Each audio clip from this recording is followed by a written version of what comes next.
Le tennis est un sport qui peut être cruel. Yannick Sinner aurait dû mener 4-1 dans le troisième set contre Stefanos Tsitsipas. Deuxième balle, largement faute. L'arbitre ne l'a pas vu. Le point est joué. Et ensuite, forcément, c'est le Grec qui a su en profiter avec une décompression physique de la part de l'Italien dans un excellent match quand même entre les deux joueurs. Et en finale, cela ne sera pas Novak Djokovic, mais bel et bien Casper Ruud qui a décroché sa première victoire contre un membre du top 3. Donc ça, franchement, bravo aux Norvégiens. C'était le moment pour battre Novak Djokovic. Il a réussi à le faire en 3-7. Et là, d'un côté, on a la reconquête un petit peu de Stefanos Tsitsipas qui, dès qu'il foule le sol monégasque, il revit 2 titres là-bas. Il tentera de réaliser la passe de 3. Et de l'autre côté, on a Casper Ruud qui va tenter de faire fermer des bouches pour montrer qu'il est capable de gagner autre chose que des 250. On en parle juste après le jingle. En tout cas, quel match les amis entre Stefanos Tsitsipas et Yannick Sinner. Franchement, c'était que du kiff, un vrai régal des deux côtés. Le Grec s'impose 6-4, 3-6, 6-4. Et c'est vrai que c'est dommage que cette erreur d'arbitrage ait terni un petit peu le niveau de la rencontre, étant donné que forcément, on va retenir que ça en se disant que Yannick Sinner aurait très bien pu prendre les devants dans la troisième manche avec un double break. Mais il y a eu cette erreur. On aura l'occasion d'y revenir si on reprend le déroulé de la rencontre. Dans le premier set, Stefanos Tsitsipas, il va vraiment réussir à museler un petit peu Yannick Sinner. On l'a vu, l'Italien, depuis le début de la semaine. Son jeu sur terre battue, il essaie de s'inspirer un petit peu de ce qu'il fait sur dur. Il joue en cadence, il agresse chaque balle. Et avec une surface comme celle-ci, c'est compliqué. Une faible marge de sécurité par rapport au filet. Tu peux avoir tendance à faire des fautes. Et en face, Tsitsipas, il a trouvé la parade dans ce premier set avec son jeu où il trouve énormément de volume, de sécurité par rapport au filet, énormément de lift, de poids dans ses balles. Avec son coup droit, déjà, il arrive à faire très très mal. Mais également côté revers, où il recouvrait certes, mais il avait des balles compliquées à attaquer pour Yannick Sinner. On a eu un Stefanos Tsitsipas qui a dominé cette diagonale coup droit dans le premier set, avec un Yannick Sinner qui voulait aller rapidement faire le coup gagnant et qui faisait énormément de fautes, beaucoup de déchets dans cette première manche. Et franchement, Tsitsipas qui faisait la différence avec son service plus sain, cette puissance côté coup droit. Et le second set, ça s'est un petit peu inversé. On a eu un Italien qui a su calmer le jeu, faire moins de fautes et également axé plus sur le revers de son adversaire. Avec cette diagonale, on le sait, il est très bon dedans. Et Tsitsipas va commettre quelques petites fautes qu'il ne faisait pas auparavant. Au service également, il va avoir beaucoup moins de points gratuits. Et là, on sent que le momentum, il change totalement.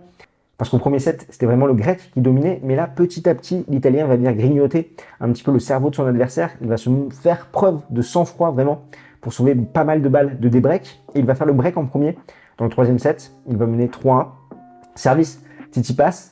Balle de double break pour Yannick Sinner, une deuxième qui sort largement, tout le monde le voit, même Steph, il s'arrête de jouer et l'arbitre ne le voit pas. Yannick Sinner va mettre en jeu la balle quand même, il y a l'échange, Steph le gagne et derrière c'est plus tout à fait pareil, il va prendre ce jeu, il va revenir à 3-2. Après on a Yannick Sinner qui va être un peu en mode survie sur chacun de ses jeux de service et au jeu d'après, il va ressentir une douleur au genou, sans doute des crampes également par rapport à cette décompression mentale, physique, de se dire je suis passé tout près et là au final j'y arrive pas. Et Tsitsipas qui a été extrêmement calme, appliqué dans cette rencontre, derrière va en profiter pour s'imposer 6-4 dans la troisième manche. Donc c'est dommage, il y a ce fait de jeu, mais en aucun cas il faut que ça enlève la performance des deux joueurs. Déjà j'ai envie de rendre hommage à Yannick Sinner. On sait que la transition dure, terre battue, elle est extrêmement compliquée, encore plus dans un délai si court. Quand tu t'es imposé à Miami, c'est mission impossible quasiment d'enchaîner coup sur coup. Miami, Monte Carlo, c'est extrêmement dur. Et Yannick Sinner, il arrive en demi-finale, il a fait un superbe combat contre Holger Rune, même si ces 2 premiers matchs, il n'a pas vraiment été testé contre Korda, contre Struff, mais il a montré vraiment qu'il avait de la réserve contre le Danois dans son quart de finale. Donc ça, franchement, chapeau à lui. Et même dans ce match contre Steph, il a montré de sacrées ressources pour revenir, alors qu'il aurait pu très bien perdre en 2-7. C'est un Tsitsipas qui a retrouvé un peu le feu sacré.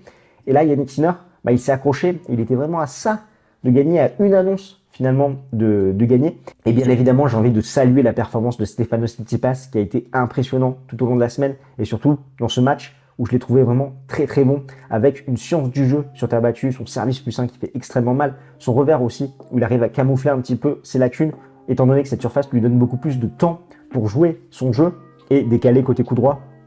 Il a fait des merveilles tout au long de la semaine et encore plus contre Yannick Sinner. On l'avait dit dans notre dernière vidéo où on retraçait un petit peu la descente aux enfers de Stefanos Tsitsipas. Là, il a retrouvé sa zone de confort. Monte Carlo, j'ai gagné 2 fois, c'est la terre battue, je me sens bien, j'apprécie les conditions. Et là, tout de suite, il a retrouvé la confiance. Après, tout n'est pas rose. On l'a vu contre Alexander Zverev. quand il mène 5-0, derrière, on sent un petit peu la nervosité de ces derniers mois, où ça a été extrêmement compliqué pour lui, mais globalement, c'est extrêmement positif parce qu'il a eu un parcours de chien, le mec. Djere, Etcheverry, enfin, c'est des poisons sur terre battue. Zverev, après, il a eu Khachanov, là, voilà, un petit peu de repos. Et Yannick Sinner, quand même, il se fait 2 top 5. C'est la 3e fois de sa carrière qu'il fait ça. C'est la première fois depuis plus de 4 ans. Il y a eu Madrid 2019 et les ATP Finals 2019. Donc là, vraiment, chapeau. Steph qui a su montrer énormément de constance, de volonté, de feu sacré tout au long de la semaine. Et même contre Yannick Sinner, bah, il aurait très bien pu gagner. C'est juste qu'il y a cette erreur d'arbitrage et on sentait que l'Italien prenait un petit peu le dessus. Très globalement, il a évolué à un très bon niveau. Il visera un 12e titre, il disputera sa 29e finale, première finale depuis juillet 2023 à Los Cabos, 7e en Masters 1000, 3e à Monte Carlo et on le sait, il est invaincu en finale sur le rocher avec des victoires contre Davidovich Fokina et Rublev. Alors, est-ce que le grec est vraiment de retour? Bah, honnêtement, ça en a tout l'air, parce que là, il retrouve vraiment beaucoup de confiance. Tout n'est pas encore parfait, bien évidemment. Il a le temps de monter en puissance, notamment d'ici Roland-Garros, où il sera attendu au tournant. Mais par rapport à ce qu'il a montré quand même sur les semaines précédentes, je rappelle quand même qu'à l'entame de Monte Carlo, il était 25e à la race. Il restait sur 6 défaites sur ses 7 derniers matchs contre des top 20. Et en face de lui, en finale, il ne retrouvera pas son bourreau de l'Open d'Australie 2023, ni celui de Roland-Garros 2021. Je parle bien évidemment de Novak Djokovic qui s'est incliné contre Casper Ruud, où le Norvégien a pris le meilleur sur le Serbe, 6-4, 1-6, 6-4. S'il y avait un endroit, un moment où Casper Ruud pouvait battre Novak Djokovic, c'était maintenant en demi-finale à Monte Carlo. Pourquoi? Parce que Djokovic, on sait, il est souvent en rodage en début de sa saison sur terre battue. Ça a été le cas encore sur ce Monte Carlo, même si au niveau de ses temps de passage, il fait beaucoup mieux que par rapport aux saisons précédentes. Pourquoi? Il y a 3 axes qui lui posent problème en début de saison, où il monte vraiment en puissance jusqu'à Roland-Garros. Le service, où la balle revient beaucoup plus, ce qui fait qu'il a beaucoup moins de points gratuits. Le coup droit, où il doit trouver son bon niveau d'agressivité pour faire la différence, pour développer un bon service plus sain. Et enfin, le cardio, le fitness, le physique, quoi. Parce que les matchs sont plus longs, sont plus durs sur terre battue. Et c'est vraiment de ça qu'a souffert Novak Djokovic tout au long de la semaine. Globalement, le coup droit, le service, je trouve que ça allait. Mais physiquement, bah, ça a été dur. On l'a vu contre Alex de Minaur, avec énormément de breaks, des breaks, dans des conditions chaudes. Bon, il faisait 20-25 degrés, rien d'insurmontable. Et Djokovic a semblé souffert.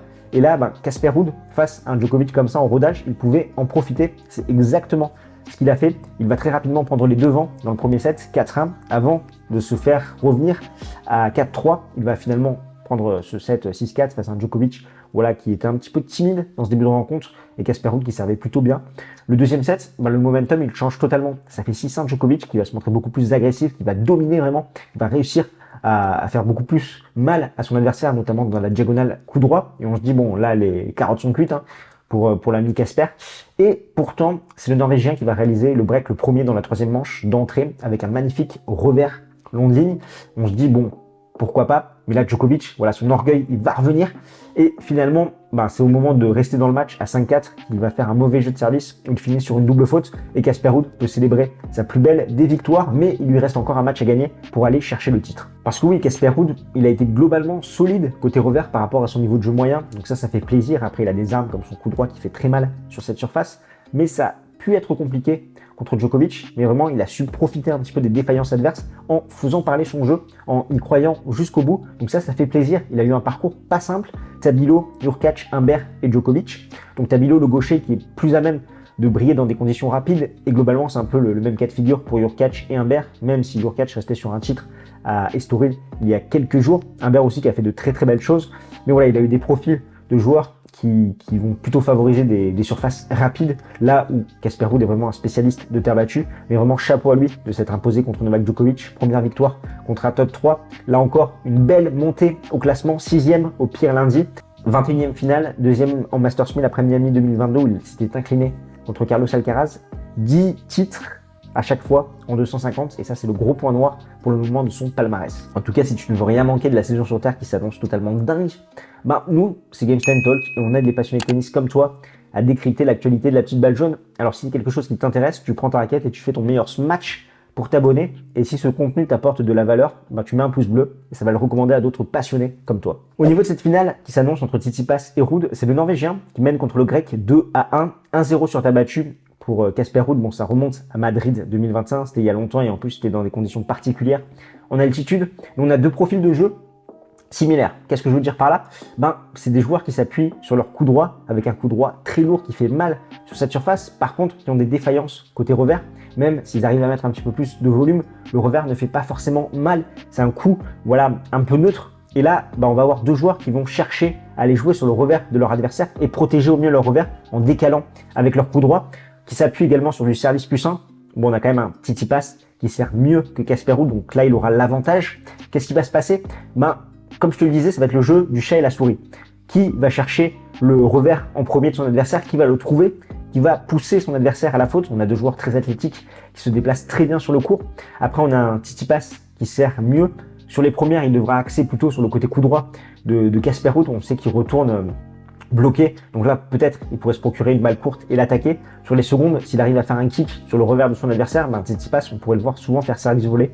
Ça pourrait pas mal déstabiliser Casper Ruud. Et c'est vrai que même s'il a progressé au service, Casper Ruud, c'est toujours compliqué dans ce compartiment du jeu-là. Beaucoup de break. On l'a vu contre Novak Djokovic. L'avantage va clairement à Stefanos Tsitsipas. D'autant plus, il a ce feu sacré, on le sent habité cette semaine, là où Casper Ruud, il peut se dire qu'il a fait le plus dur en demi-finale contre Novak Djokovic, mais non, il a encore un match à gagner. Donc je vois vraiment un avantage clair pour Tsitsipas dans un match, pourquoi pas décousu en 3-7, mais c'est en tout cas mon avis, on verra ce qu'il en est. On sera là pour commenter en direct avec Rob cette finale ce dimanche, donc ça promet, avec on espère du beau tennis. Et d'ici là, si tu veux patienter, tu peux aller voir cette vidéo où on t'explique un petit peu la descente aux affaires de Stefanos Tsitsipas.